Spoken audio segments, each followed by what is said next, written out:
लक्ष वेधून घेणाऱ्या 3 महत्त्वाच्या बातम्या।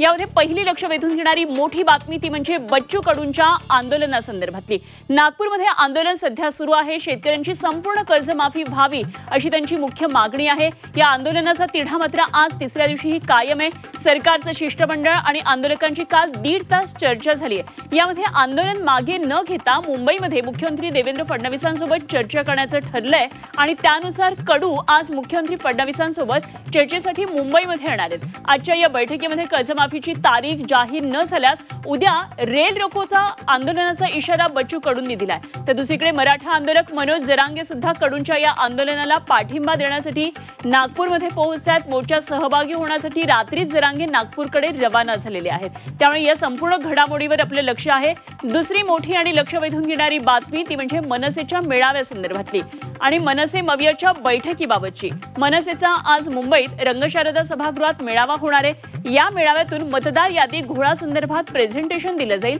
राज ठाकरे लाव रे तो व्हिडिओ म्हणत या संदर्भात प्रेझेंटेशन देणार आहेत। तर 1 नोव्हेंबरच्या सत्याचा मोर्चा या संदर्भात मविया नेते आणि राज ठाकरेंची आज बैठक असणार आहे। 12:30 वाजता दुपारी बैठक असेल तेव्हा या बैठकीवर आणि या मेळाव्यावर आपले लक्ष असणार आहे। तिसरी महत्त्वाची लक्ष वेधून घेणारी बातमी ती म्हणजे पावसासंदर्भातली।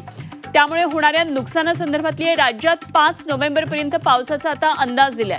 वाऱ्याचा वेग आणि खवळलेल्या समुद्राच्या पार्श्वभूमीवर संपूर्ण कोकण किनारपट्टीला दक्षतेचा इशारा दिलाय।